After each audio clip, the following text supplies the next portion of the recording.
За уулуурхаан бирж зөв явах ёстой. Энэ нь боломж нь байгаа. Энэ бол биржээр борлуулах нь бол маш зөв юм. Гэвч одоо энэ биржээр худалдаж авч байгаа нөхдүүд нь бол ямар нэгэн танил тайлгүй тийм нөхдүүд биржээр худалдаанд оролцоод нүүрсээ авдаг. Гэвч яагаад юм нь явахгүй байна вэ гэхээр нөгөө Эрдэнэс таван толгойдоор очиод нөгөө биржээр нүүрсээ авсан нөхдүүд очиод гэрээ хийхдээ 1 сар 2 сар болдог байхгүй.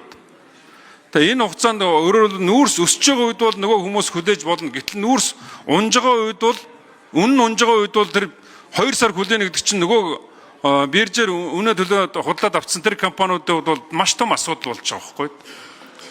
Тэгээ энэ нь санаатаа хийгддэг.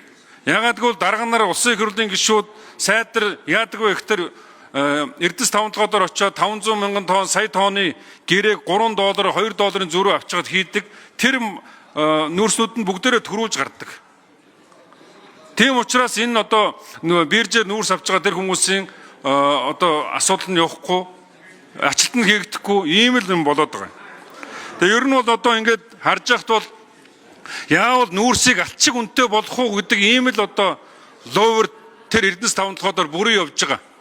Яагаад хүмүүсийн тэр биржээр нүүрс худалдаж авсан хүмүүсийн урдуур нүүрс гараад байгаа нэхтэр 4500 калоритой нүүрсний гэрээг хийчээд үнийн төлчөөд буцаагаад 6000 калоритой нүүрс ачдаг тэр нөхдүүдийн одоо авилга төлөвлөгдсөн тэр нүүрснүүд нь төрүүлж гардаг байхгүй да. Тийм учраас энэ дээр асуудал үүсээд байгаа. Тэгээ яавал нүүрсийг алчиг үнэтэй болох уу гэдэг юм л ерөөсөө өнөөдөр тэр Эрдэнэс таван толгойдоор явж байгаа. Жишээ нь уурхаагаас Төмөр замын ам хүртэл 14 км газарт сая 78 мянган төгрөгөөр тээвэр хийж байна. 14 км газарт.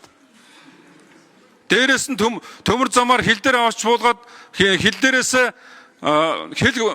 төмөр замаасаа хил хүрэх 4 км газарт сая 800 мянган төгрөгөөр гэрээ тээвэр хийж байна. Тэгээ энийг 2-3 компани хийдэг. Дандаа дарга нарын компани. Ингэж явах юм бол яаж энэ замд нь бүгдийн энэ нүүрсийг Монголын ард түмэнд ирэх ёстой тэр бүх ашгийг бүгдийн одоо тэнд одоо хулгайлдаг байх юм бол яаж энэ одоо энэ Эрдэнэс таван толгоос бид нар ашиг олж чадах юм бэ? Дөнгөж 93 мянган төгрөгийн дивиденд одоо ашиг өгж байгаа. Тэр хамгийн багадаа 1 сая төгрөг болох тэр одоо тэн дээр ямарваа нэгэн асуудалгүй биржээр худлаа гэдэг асуудалгүй тээвэр нь гардаг. Ийм байх юм бол хамгийн багадаа сая төгрөг боломж байж байгаа шүү дээ. Энэ болгоныг замд нь иддэг ийм тогтолцоог бүрдүүлсэн учраас өнөөдөр одоо энэ биржийн юм чи явахгүй байгаамаа. Тэгээд энэ биржийн юм асуудал зохицуулахаас өмнө тэр Эрдэнэс таван толгой тодох авилгал хулгай тэр бүх зүйлээ зохицуулаа. Тэрний дараа ингээ ярьцгаа. За.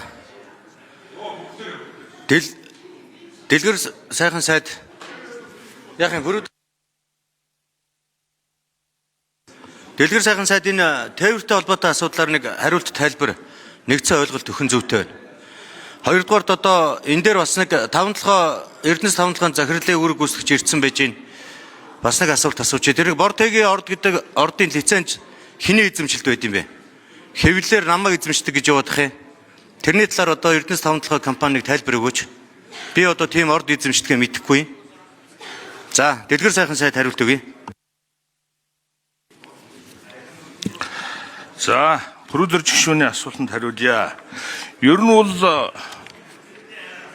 13 км газар одоо ийм үнээр зөөж байна, дарга нарын компани зөөж байна энэ гэдэг юм бол байхгүй. 13 тэр дарга нарын компани гэдэг юм чинь одоо чухам цаана хэн байдаг энэ гэдэг нь одоо хууль хяналтын байгууллага тогтоох байх. Нэгдүгээр. Хоёрдугаарт бол эн чинь нөгөө таван толгой компани өөрөө сонгон шалгаруулалт хийгээл шалгарсан компани зөөж байгаа. За үнийн хувьд бол эргэж харах юм би. Гэхдээ Монгол Улсын засгийн газрын 2025 оны 2 сарын 19-ний 103 дугаар тогтоолоор засгийн газрын тогтоолоор таван толгой гашуун сухой чиглэлийн төмөр зам ашиглахтай холбогдуулан авч шигэржүүлэх арга хэмжээний тухай ийм тогтоол гарсан. За энд бол төрийн өмчийн аж ахуйн нэгжийн зардлыг бууруулж үр ашгийг нэмэгдүүлэх төмөр замын тээврийн үйл ажиллагаа аюулгүй байдлыг нэгдсэн удирдлага зохион байгуулалтаар одоо авч ажиллуулах ийм арга хэмжээний тогтоол гарсан учраас үүнтэй холбогдуулаад зардлыг бууруулах дээр бас онцгой анхаарч байгаа. Тэгээ энэ дээр бол 5-7 компанитайгаар хамтран ажиллаж байгаа гэдгийг хэлье. Энэ зарим нэг буруу зөрүү ойлголт байгаа юм байна шүү гэдгийг хэлье. Баярлалаа.